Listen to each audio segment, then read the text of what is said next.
Konnichiwa! And welcome to another Malcat Gin review. And tonight we're reviewing Kozue Gin from Japan. Now this was a recommendation from Stephen at Wilson's bottle store. If you're ever wanting to have a good chat about gin and get some good recommendations, go along and talk to Stephen. Fantastically knowledgeable, and he put us onto this one, so keen to give it a go. So he's actually telling us a story about sitting at the airport with his bottle of this gin when he saw the importer for this gin, because he's man in the know with a lot of connections. And so he was very knowledgeable about this gin, gave us a tasting. So obviously More Wilson's is a really good spot to go if you enjoy gin and you want to get into some good conversations. They often have a few tastings going on that day. They had Imagination Gin there as a tasting. Kozue Gin, it is 47%, so it's quite strong for a gin. You'll see it's quite a simple bottle, but 47%, that's very high pure alcohol there. So it has Japanese umbrella pine, juniper berry, mandarin, orange, lemon, and Japanese pepper, which is known as Sancho. Which I then always want to break into song by Sublime. And Japanese umbrella pine is known as Toyamaki.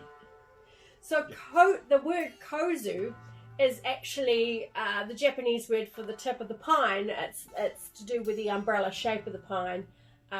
So obviously from that we can take that it has a very strong pine influence, and mixed with the juniper, I'm expecting this to be very heavy in pine. Yeah, so this is interesting. Kozue Gin was first made in 2017 by the Nakano BC Distillery. Now they're not a traditional gin distiller. Their main product is sake, and they're following on from some of the other big Japanese distillers like Suntory and Nikka, who are both whiskey distillers. Suntory, you might be familiar with their Roku Gin, which is also very good. So we're interested to give this a try. So let's have a bit of a sniff. So as you'd expect, with the umbrella pine in it, it's got a really, and remembering of course that juniper is also a conifer, it's got that really strong pine nose to it. There's a hint of spiciness to it, which you would expect from the Sancho, but it's quite a heavy smell. So we're just going to give it a very quick sip. Oh yeah, that's pretty full on. Very piney.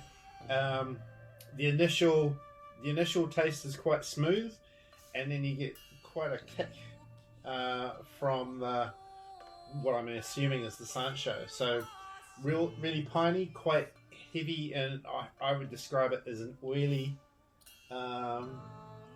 texture to it. But actually, yeah, you can see the oil on the glass. You know, if it's heavy in oil, when you add your tonic, you'll see the glass go cloudy. Yeah. So case in point. Yeah, absolutely. So we're doing a bit of an experiment here. We're starting out with our Schweppes as always, because that's our benchmark. But we figured, being a Japanese gin, but also with the quite a strong citrus element to it, we're also going with a yuzu tonic, which is a Japanese fruit. Citrus fruit. One other thing to talk about the region this comes from, Wakayama, which is north of Osaka. Mm-hmm. They also produce about 5 or 10% of Japan's, or export 5 or 10% of Japan's oranges, and they're also really big exporters of apricots. Mm. Yeah, so my understanding is all the botanicals in this gin are local to the region. So the mandarin will be grown possibly in the region. with the exception of the junipers. I don't know about that. Does Japan produce junipers? Well, Something to research. I do know, reading online, that Dr. Beek, who are a small producer in Martinborough and have recently, in the last 6 months, within the last 6 months, have produced their first bottle of gin. Their aim is to make all botanicals from New Zealand, so they are hoping, I think, to grow junipers, which will be interesting. They'll grow junipers in Martinborough. Yeah. Yeah. Fantastic.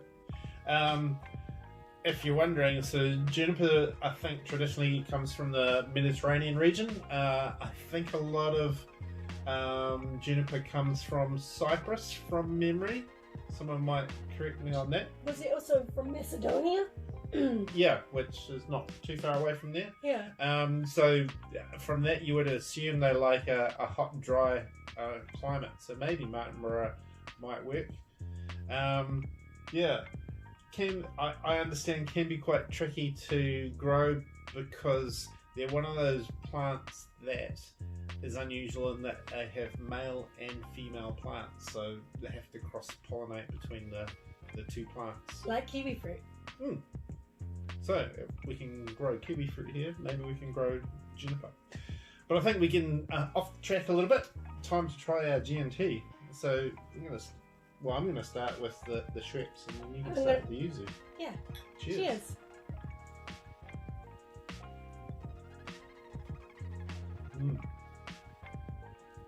I like it.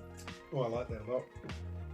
So the first thing I noticed, adding the tonic really tones down the Sancho, so you don't get that real bite that you get when you just sip the gin straight. Still got that slight edge to it, but it's a really, what I would call a strong traditional gin flavour. You're getting the piney qualities, but also I think, and maybe it's the garnish that's helped, really strong citrus qualities coming through. So that's a really, really pleasant gin. I like that a lot, and for their first effort, hats off to them. They've done a good job. Yeah. I've found with that, to me, it's knocked the pepper off completely. I only taste really the citrus. The pine is not even that strong, but that could be the yuzu flavouring. Yeah. So here we go again. Cheers again. Right. Yeah. See? What she said.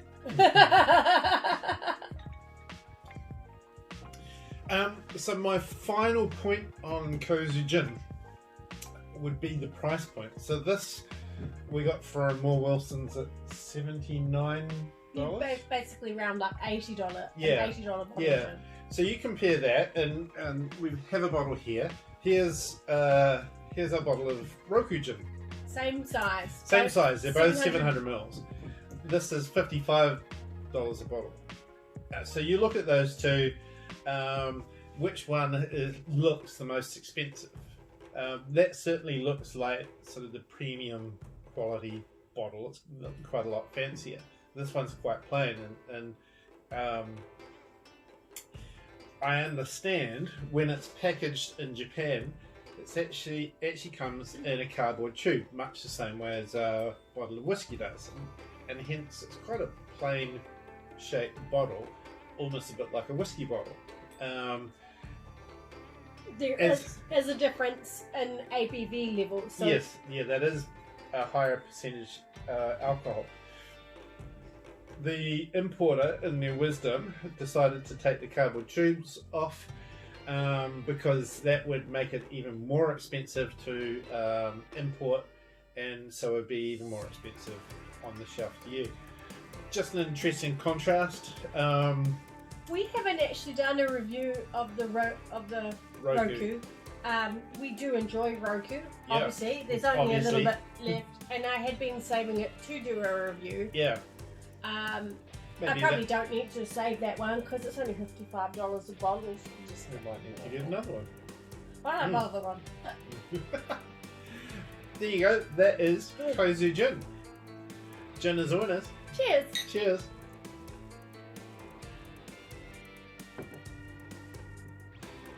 Ta-da.